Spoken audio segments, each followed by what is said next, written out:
Hello, everyone. Welcome back. My name is Atlas. I'm a relationship coach. And today I want to talk to you about modern dating, but more specifically, the struggles or the challenges that we are facing when it comes to modern dating. We have a ton of technological advancements that are influencing our ability to relate in the real world. So let's talk about them. I have a few that I think really stand out to me. And the first big one, maybe the more obvious one, is the influence of AI. Now, I'm not here to rebuttal the value or the cost of AI, but what I do want to share with you is how AI is affecting our intimate relationships.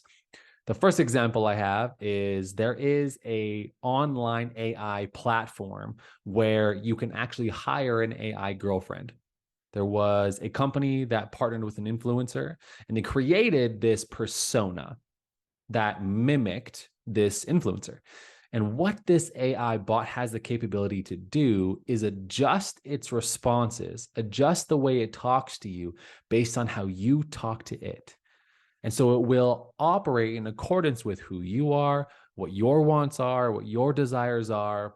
So it's filtering itself to please you. And while this can be, probably pretty fantastic, it doesn't actually help us whatsoever in the context of relating in the real world because the real world doesn't bow down to us.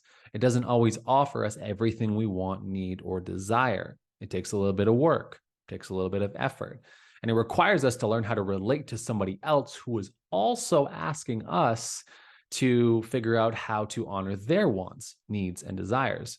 So an AI bot or AI girlfriend is going to challenge us to discern, okay, I understand that this is an online platform. This is a fascinating experience, but is this helping me relate to somebody in the real world?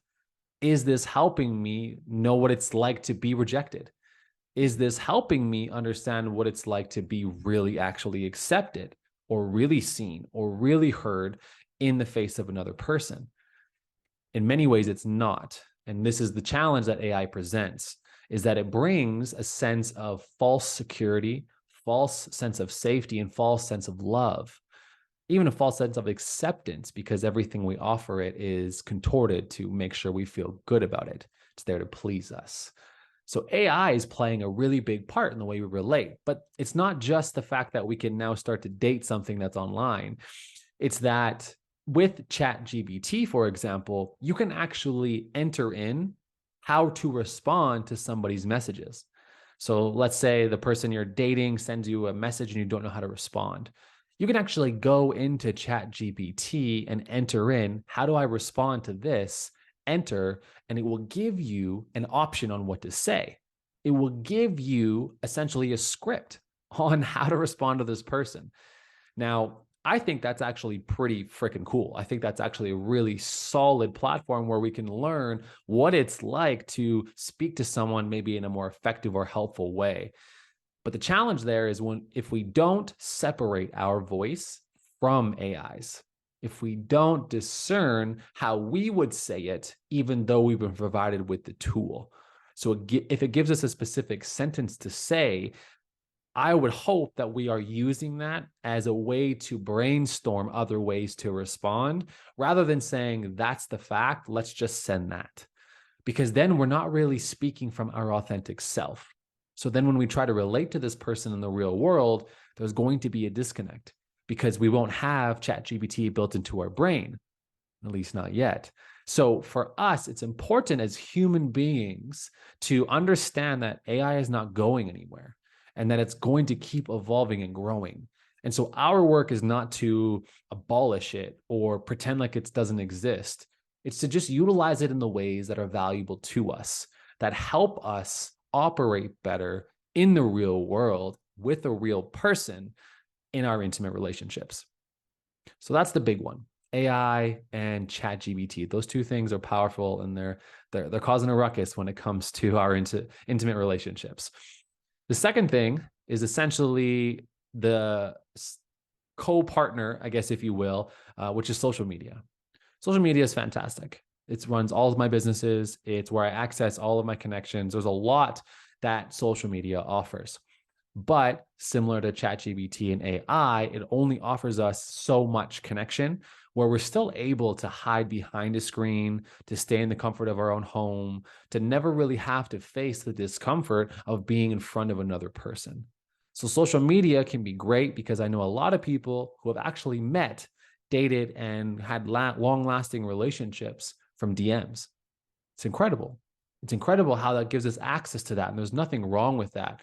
But again, are we discerning the difference between connecting on a social platform versus connecting in person?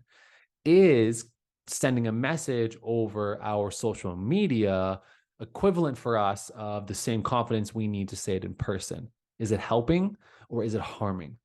And this is where all of these examples that I've already used come into play. Can we ask ourselves the question, is this helping me gain skills, tools, confidence, trust, safety in being able to relate to another human? Or is it currently harming me? Is it actually pulling me farther away from garnering that skill set? So the three we have so far are AI, ChatGPT, which are essentially the same, and then social media. I want to touch on one thing that social media, I think, is doing and offering unintentionally that's harming our ability to relate. In today's society, and for a long time now, we know that we have access to information like no other generation ever has. And I love it. I get to learn. I get to always be accessing the things that I want. And I always get to have my question of why answered. But the problem that that poses when it comes to our intimate relationships is that it gives us an infinite amount of self-awareness, which can actually block our ability to relate in person. Because while self-awareness is crucial to a healthy, thriving relationship, over self-awareness or hyper self-awareness can actually put up walls. It can create barriers between us and the world. We're so aware of our own patterns, we see them in others and we want no part of them. So we start to create barriers towards the people that we're dating. So we go on a date and we find all their flaws, all their red flags, all the things we don't like because we're saying, well, now I can see it all. Now I can protect myself even more. And while I'm not saying self-protection isn't important, I am saying that we do need to find the harmonious balance or the harmony, just in general, between protection and connection. If we are not able to bring down those walls and connect while still having some part of us protected in a safe way, then we won't be able to find somebody who we can relate to, because we're not relating at that point if all of our walls are up. We're really just trying to maybe judge that person appropriately so that we can be okay, or we don't have to put ourselves in a challenging position. Right? So we put up all these walls. And what social media offers is every single aspect of information that you could possibly gather to understand why they're acting the way they're acting, why you're acting the way you're acting. Where does all of this come from? And then we get even more hectic when we say, find somebody who's healed themselves. Find somebody who's already done all of the work.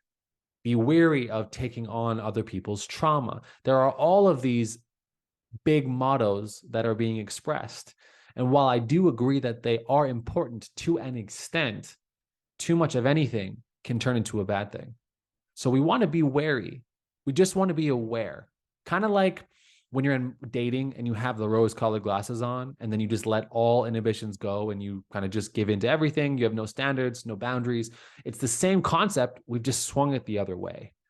So can we understand that it's safe to have our rose-colored glasses on, but that at the end of the day, can we take them off and see through our grounded, centered eyesight and then ask the questions, okay, what did I think about this? How do I feel about this? Hey, I noticed that this was a thing. Is this a big deal for me or is it not? In all of those questions, we can ask, if it is a big deal, whose big deal is it? Mine or somebody's from my past? Am I trying to honor somebody else by making sure I'm in this perfect relationship and making sure all my walls are up, I'm protected and not overly connected, just to make sure I find the right person? Things to be aware of when we're in modern dating, things we don't think about because we love all the knowledge. We love finding out all the whys, but we just want to be cautious of hyper self-awareness leading to actually us distancing ourselves from others. Right? We think that there's something wrong with you, so I other you. But every time I other somebody else, I actually other myself. I'm separating myself from these people. So AI, ChatGPT, social media, and the influence of hyper individualization. And that ties into the last piece that I want to talk about, which is we're really focused on what we're going to get from our relationships these days rather than what we're going to give. And this is very prevalent again in the social media space. If you follow any psychologist, you follow any influencer in the relationship space, even sometimes my content comes through with the hyper focus on making sure you get what you want from the relationship. But the challenge is that we're not paying equally as enough attention on what we give.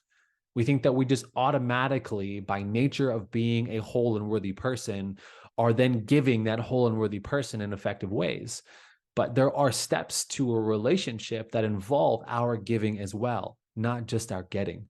So we want to make sure that we are honoring the fact that relationships require a give and take. They are a collaboration. So if we hyperfixate on one too much, if I'm too giving and not getting, well, that's not a great space either. And either is only getting and not giving. Again, things to be aware of. And maybe this cycles back into this sense of hyper awareness. But why I wanted to make this video is because I think modern dating has really taken a turn. And there's a lot of new challenges that I just don't think we're very aware of quite yet. And they're influencing us more on the undercurrent because they're not super, super loud, but they're very present. And so becoming aware of these things can help us just pay attention a little bit more to the influences that they may have over the way we try to interact and relate to anybody we meet. And it gives us an opportunity to maybe ease the pressure on getting it wrong or feeling like we always need to have the answers, because the wildness, but also the beauty of an intimate relationship is the unknown. And learning to embrace that is part of the process, because we can't know everything and we can't control everything. So the more time we spend trying to, the farther we get from the people we're trying to relate to. So these are some of the reasons from my perspective why modern dating is so challenging. I'd love to hear yours, what your thoughts are on what you have faced out there in modern dating. Comment them below and let's just kind of start the conversation, support people, and maybe ways that we can actually work around some of these influences. Don't forget to subscribe to this video, like it, share it if you really enjoyed it. And again, I'd love to hear your thoughts below, and I will see you in the next video.